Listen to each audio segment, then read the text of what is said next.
capital économique Bujumbura. Madame vous avez raison. Bienvenue dans ce journal. Au sein de ce journal, l'éducation est à le socle du développement. La question des mobiliers scolaires doit être prise en considération, comme l'a confirmé Francis Roero, qui je proposerai de suivre dans ce journal. Dans ce même journal, on parlera de cette montée prématurée de légumes sur le marché. C'est tout pour les sonneurs, madame ici. Bienvenue si vous nous rejoignez. Comme je le disais, l'éducation est à le socle du développement dans un pays. Ce secteur doit occuper une place prépondérante pour ce qui est d'anticiper sur la disponibilité des mobiliers scolaires, à l'occurrence les bancs et les chaises scolaires, à ça, ce qui est des bâtiments dans une école. Ce sont les propos de Francis Roero. Il est expert en économie lors de son passage ici à la BTV. Il pense qu'il est toujours important de privilégier ces secteurs parce que l'éducation, ça dépend des bases, et les bases, c'est l'école primaire, tout ce qui va avec l'école primaire, à ce qui est de l'éducation, la disponibilité, les conditions dans lesquelles sont assis les élèves. Ça peut contribuer et ça peut avoir des conséquences sur les perspectives des réussites scolaires. Les bâtiments scolaires délabrés ou les salles de classe surpeuplées ne peuvent pas favoriser la réussite. Et pour lui, il pense que ces secteurs doivent être privilégiés, tout en remerciant les donneurs, les bailleurs de fonds. Nous sommes dans une saison qui favorise pleinement la disponibilité des légumes et des produits légumineux sur les marchés. Benoît Sindegwanya est parti à la rencontre de ces femmes vendeuses de légumes, qu'elles soient stables ou à sauvette des légumes. Il nous rapporte les faits. Les prix des aliments constitués en grande partie par des légumes ont sensiblement augmenté dans le marché de Kotebo. Un acheteur rencontré sur le lieu a fait savoir que la vie est devenue trop chère. Jemaze kuzunguka ku isoko zitatu. Tuvugana mvuye mu Ngagara, mvuye kurondera itomati. Itomati zarazimye. Itomati zarazugwa 30 000 uzigeze kuri 45 000. J'ai passé à 3 marchés. Pour le moment, je viens du marché de Ngagara à la recherche des tomates. Je les ai trouvées trop chères. Ce qui coûtait auparavant 30 000 coûte aujourd'hui 45 ou 55 000 francs burundais par panier. Nous avons pensé à venir ici dans le marché de Kotebo et nous avons trouvé la même situation. Un tas de 5 tomates coûte 5 000. Un sac de tomates qui coûtait 300 francs burundais aujourd'hui coûte entre 700 et 800 francs burundais. La vie est vraiment chère.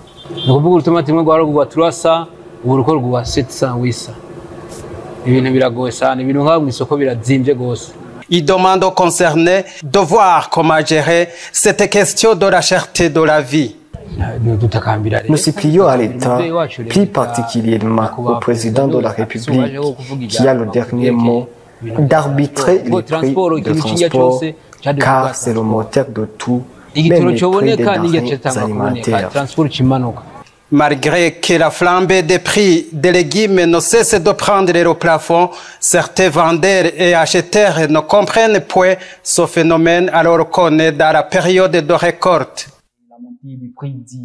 La montée des eaux du lac Tanganyika ainsi que de la rivière Rusizi, de même que la montée des prix des soins vétérinaires pour les animaux domestiques est un grand problème et c'est une menace pour les éleveurs de vaches. Cela fait à ce qu'ils puissent avoir monté et de lait et de ces produits dérivés. Annie-Laurine Kakouze pour ce reportage. Le prix du lait et de ces produits dérivés continue à monter sur le marché. L'un des éleveurs de Kigaramango, zone de Karama, de la commune Mutimbuzi, dans la province de Bujumbura, est l'une des sources importantes du lait consommé à mairie de Bujumbura, explique que la montée des eaux du lac Tanganyika ainsi que celle de la rivière Rusizi qui menace leur élevage est l'un des facteurs qui explique la cherté des produits laitiers.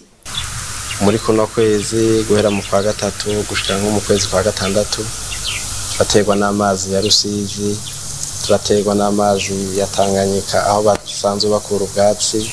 Le plus souvent, surtout pendant le mois de mars jusqu'au mois de juin, nous sommes menacés par la montée des eaux du lac Tanganyika, mais aussi celle de la rivière Rusizi. Pendant cette période, nous sommes confrontés à un problème de manque d'herbe pour nos vaches parce que les localités dans lesquelles on les trouvait sont tous inondées par l'eau. En conséquence, nous sommes obligés d'acheter ces herbes à un prix élevé. Ku gipimo c'ubwatsi no tugura tukura ku makinga baratekera utuganda dutatu gaje usanga turiko tutugura ibihumbi 10 ibihumbi 7. Selon toujours lui, la hausse des prix des produits vétérinaires utilisés pour les soins de leurs troupeaux est un fait explicatif de la montée des prix des produits laitiers. Ikindi kibazo dufise turafise ikibazo. Un autre fait qui nous menace, c'est la flambée exagérante des prix de produits vétérinaires pour nos vaches qui, peut-être, s'explique par la pénurie des devises au Burundi. 5 mois après, tu peux trouver un médicament dont son prix s'est élevé entre 10 000 et 15 000.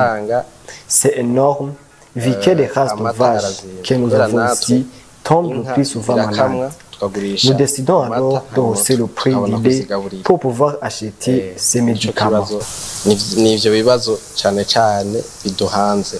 Les problèmes rencontrés par ces éleveurs ne causent pas seulement la montée des prix du lait ainsi que de ses dérivés, mais la montée des prix des vaches elles-mêmes, puisque aujourd'hui, il est possible de trouver une vache pouvant coûter 7 millions de francs.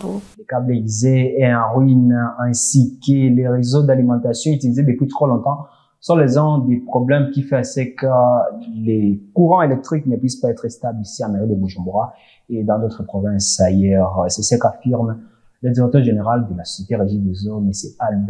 Jean-Albert Manigomba, dans ses reportages de Ikiran Zabianis. Au moment où le problème d'eau et d'électricité continue à être une grave réalité en mairie de Bujumbura, Albert Manigomba, directeur général de la Régie des eaux, donne des problèmes qui font que les coupures d'électricité continuent de se manifester.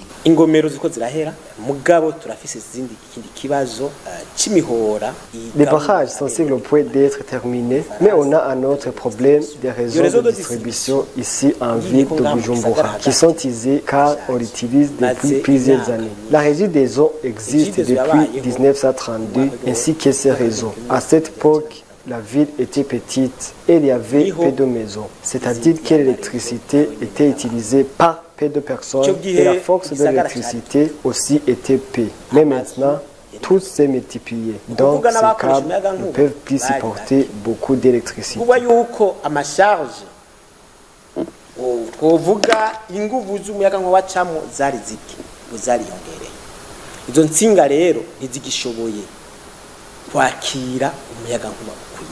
Il continue en confirmant que la Régie des eaux est en train de mettre en œuvre un projet de réhabilitation de réseau selon lequel ce problème sera résolu.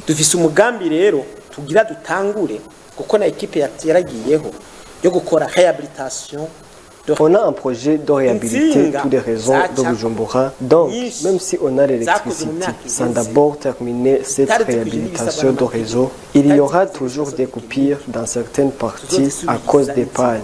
Donc, on va remplacer tous les câbles déjà usés. Ce qui fait que, même si on prévoit d'augmenter l'électricité à la fin de ce mois-ci, sans d'abord terminer cette tâche, les coupures resteront.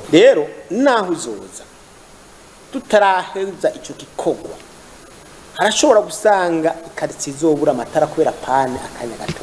À ce qui concerne le problème d'eau, même si l'eau du lac Tanganyika ne peut pas alimenter toute la population de la ville de Bujumbura, la Régie des eaux va se servir d'eau venant des montagnes dans certains quartiers en vue d'aider dans la satisfaction de tout le monde. Chacun peut être expert dans son domaine. Tu peux être expert en toute analytique. Tu sais qui sera la prochaine star de la saison. Tu peux être expert de tous les matchs. Tu es un expert en statistiques ou en opinion des autres.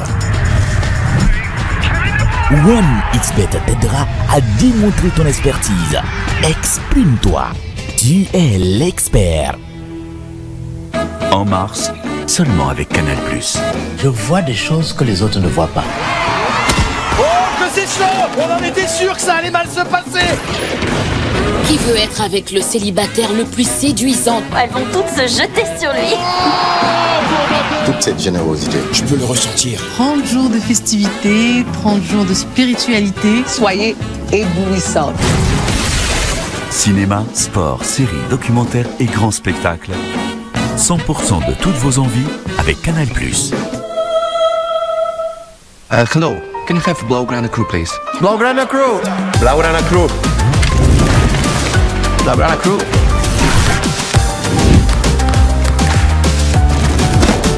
Here is the Blaugrana Crew.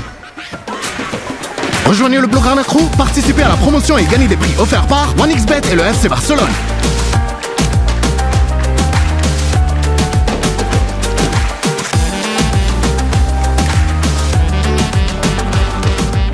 Rendons-nous à l'international avant de boucler finalement ces journaux avec notre confrère Elvis Mounianez.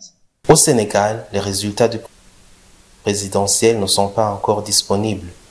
Dans les rues de la capitale, Dakar, s'observent plusieurs scènes de liesse de partisans de Bassirou Diomaye et d'Ousmane Sonko, son mentor. Ils sont persuadés d'avoir gagné.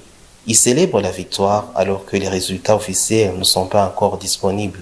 Le parti d'Amadouba, autre candidat, a fait un communiqué où il appelle les Sénégalais à rester calmes en attendant les résultats officiels. Les résultats qui ont jusqu'à mardi minuit pour être compilés au niveau des commissions départementales qui sont désormais à l'œuvre, puis qui sera la Commission nationale de recensement des votes qui accomplira tout ça d'ici vendredi minuit.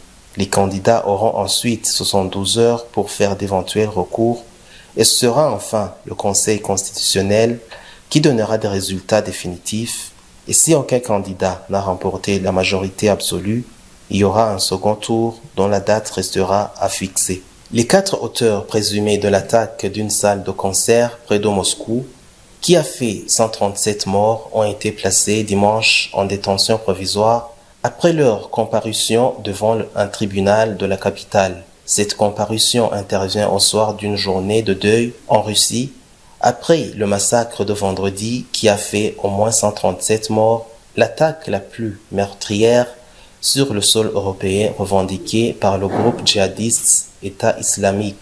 Les autorités n'avaient toujours pas évoqué dimanche la responsabilité de ce groupe, citant à l'inverse une piste ukrainienne. Les services de santé ont indiqué dimanche soir que le nombre de blessés avait été réévalué à 182, dont 101 étaient toujours hospitalisés. Les enquêteurs ont continué dimanche de fouiller les décombres du bâtiment qui a été ravagé par un gigantesque incendie déclenché par les assaillants. Les policiers ont en outre retrouvé quelques 500 balles, 2 fusils d'assaut Kalachnikov et 28 chargeurs sur les lieux de la tragédie, précisant qu'ils appartenaient aux assaillants. Les 4 hommes arrêtés et accusés de terrorisme ont été placés en détention provisoire, a indiqué le tribunal Basmani de Moscou. Leur détention fixée jusqu'au 22 mai peut être prolongée dans l'attente de leur procès dont la date n'a pas encore fixée.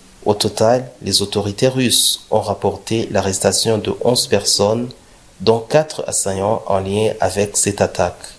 Ainsi prend fait ce journal, madame, ici, les 20h ici à Bujumbura, 18h à Dakar, nous sommes suivis sur Canal+, chaîne 396. C'est tout pour les journaux, madame, ici. Ce journal, c'est à retrouver dès que vous voulez sur votre smartphone, sur notre chaîne YouTube, @VTV Burundi. D'ici là, portez-vous bien, prenez soin de vous, de vos proches et bon début de la semaine. Que cette semaine nous apporte joie et prospérité.